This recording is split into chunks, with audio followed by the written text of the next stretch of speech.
Dapat bang pisikal ang pagdisiplina sa mga bata ngayon?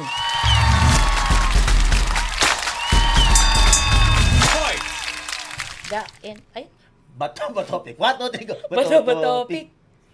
Hindi. Hindi. Alam niyo po, naniniwala ako na ang pagpapalaki ng isang bata ay hindi siya parang as easy as 1 plus 1 equals 2. Hindi siya ganon. Hindi siya ganon kadali. Kailangan nagbabasa talaga tayo. Yes.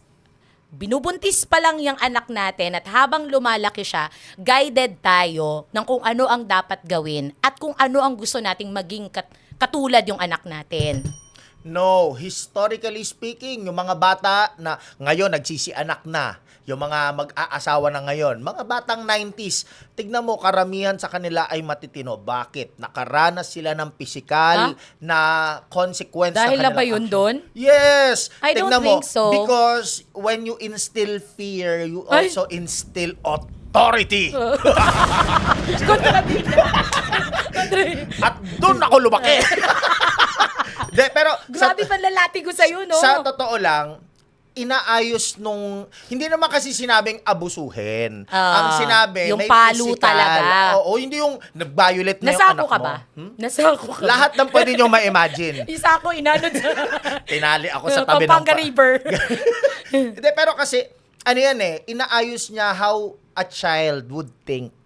Sinabi lang naman physical, hindi sinabing abusin. Let's clear that, ha? Iba kasi yung abuso basta yung na ano lang, binugbog yung, na. Oo, basta yung palo. Yung Pero ganyan. kasi, when a child knows na merong consequence yung mali niyang ginagawa, tumitino siya. Hindi mo makukuha yan sa, anak, don't do that, don't... Sige. Alam mo, Papi Bonjing, kaya nga siguro ngayon, marami na yung tinatawag na gentle parenting because tapos na tayo dun sa era ng martial law. Ano tawag doon? Ano tawag doon? Militar. Batas militar. Martial law.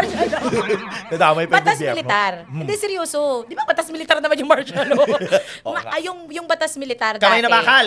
Kamay na bakal na talagang na talagang grabe talaga because sino nagbago? Yung mga produkto. Yung mga produkto, yung mga nasaktan, yung mga umitim yung puwet dyan. Kumusta sa'yo? Napaputi mo na ba? Ito, wala na. Diba yung mga yon? Sila yung produkto na iniisip nila, hindi naman ako nagtino dahil doon. No! Hindi ako nagtino dahil doon because para sa akin, it is still, ang karamihan sa mga yan, ang layo ng loob sa kanilang mga magulang. They don't know how to bridge the gap, Papi Bonds. Kaya tayo ngayon ang nagko-correct nun. Bakit kailangan agad paluin agad? No, kailangan, alam mo ba na ang mga bata pala na never napalo? Sabi Spoiled. hindi. Mga batang hindi napalo, Alam mo ba na ang mga batang hindi napapalo, hindi napipisikal, sila yung mga lumalaki na may mga malaking puso. Ay? Yes. May heart enlargement? Yeah, hindi. Literal, hindi. They are very soft-hearted kind of people. They are the purest.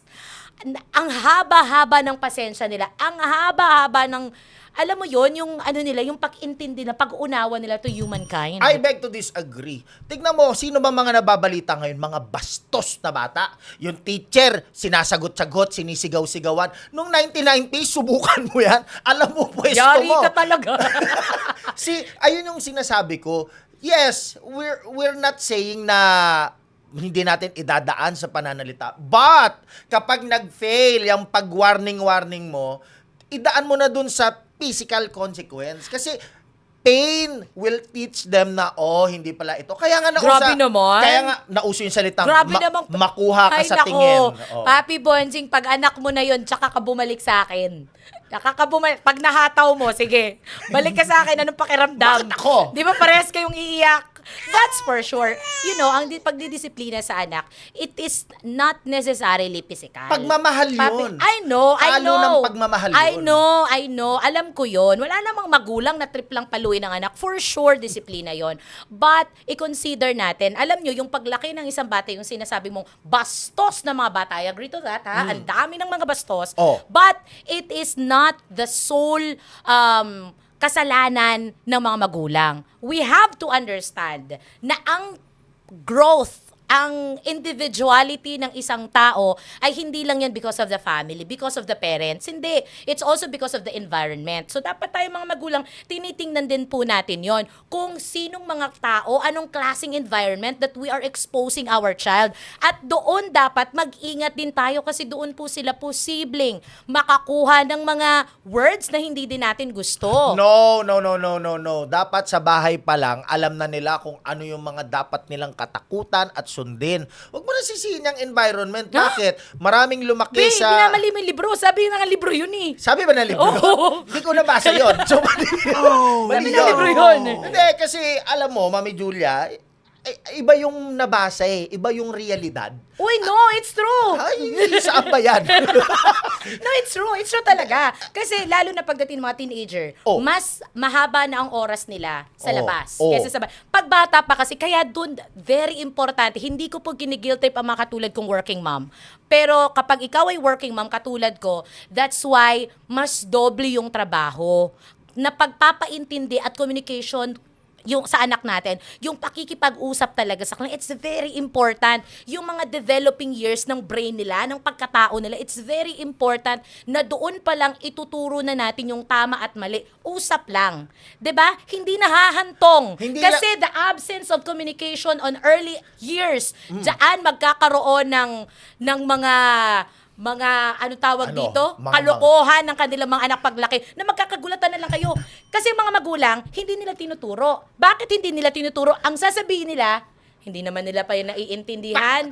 No. Bakit ba ang tingin nyo sa mga magulang na namamalo, hindi na nagsasalita? Ano kami, Pipe? Siyempre, kinakausap namin yan. Ang sinasabi ko lang, Mami Julia, Yes. kapag nag-fail ang communication, pasaway pa rin, binastos. Halimbawa, asawa ko, Ah. binastos yung nanay niya sa harapan ko. Sasabihin mo pa, anak, don't do that. Let's That's talk bad. later. Oh, hindi.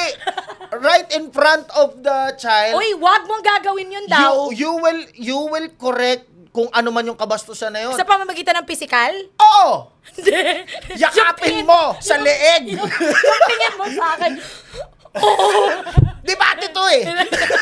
So, No! wala akong choice. No, don't do that. Pero, dapat i-correct mo in a way na maintindihan niya. Yes. At hindi mo I agree dun sa pagkokorekta. Hindi Pero mo madadaan sa harap sa- ng pamilya mo, Hindi mo di ma- sasaktan mo? Sasakyan. Ang bigat mo. napisat yun. Hindi, Mami Julia, minsan kasi feeling ng mga bata, entitled sila. Pag dinaan mo sa salita, they will feel na, oh, wala namang magagawa sa akin tong magulang ko. Pero, kapag hindi ko sinabing palagi, pag nakaranas yan ng isang latay, isang hampas ni basura, yung lalabas yung Kampas ni Satanas. lalabas yung kaluluwa niya. Oh, bakit nangyari ba sa yon? Oo. Yung totoo. Nangyari sa yung pagpapalo. Pero tumino ka ba sa pagpapalo? Yung totoo. Mukha bang hindi matinuto? Yung totoo, yung Grabe, pinag-usapan tumatawa. natin nung walang video. Tumino ka ba sa pagpapalo? Tumino ako Hindi yan ang sagot mo. nung later part ng buhay ko. Pero nung pinapalo ako, hindi. Wala, 'di ba? Ginawa mo pa rin ang ginawa. So what's the point of pagpapalo? Hindi naman yun eh. Ay, hindi. Natatakot ako noon. Ay, Diba? ayoko nang gumawa ng Hindi kalokohan. yun yung kwento mo nung walang Kasi video. papaluin ako. Wala na kilaglag. Yung kwento. sabi mo dati, wala. Wala, hindi naman Wala talaga. na sa akin.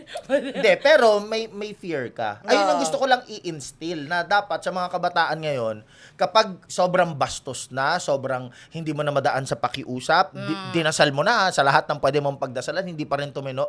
I think nararapat lang na makaramdam yan ng ano. Kasi it's part of the discipline. Tingnan mo ang military. Hindi ko sinasabing ginagawa nila to. Iba naman yun, endurance naman kasi yun. Wag mo nang hindi maganda yung Sige, analogy. ikat mo. Huwag niya yung analogy doon. Military yun. Sige, Ako balik naman, tayo. ang gusto kong i-instill. Discipline na yun. I know. Ang gusto kong i-instill naman po sa kanila, sa mga magulang, ang pagiging magulang, hindi yan kapag ka may problema. Hindi yan kapag ka malaki na sila. Nagsisimula yan sa oras na pinanganak mo, how ready you are. And also, kayong mag-asawa, nagkakaintindihan kayong dalawa kung anong klaseng pagpapalaki ang gusto nyong gawin. Kasi kung kayo palang magka-clash, wala na. Kayo na lang magdisiplina sa sarili. Pero Wala sa na. akin, I still believe, no, kapag ang komunikasyon, lahat ng mabuting pakiusap sa anak mo hindi pa rin umepek at bastos pa rin talaga, I think there should be a physical confrontation. Again, lilinawin ko, hindi pa nga abuso, pero haplos ng pagmamahal. Taray! Dos por dos. Pero kasi 'di ba, kapag ka ang anak natin ay naging bastos, katulad sinasabi yung term mo kanina, Papi Bonjing, sa labas ng pamamahay natin, palaging kahihiyan ng magulang yan. Palaging tatanong, sino kayo mga magulang yan? Siguro hindi napalaki na maayos. Kaya ikaw, idol, paano ka ba magpalaki ng anak mo? Paano ka ba magdisiplina ng anak mo? Na usap ba? Or palo agad? Nasa sayo na yan.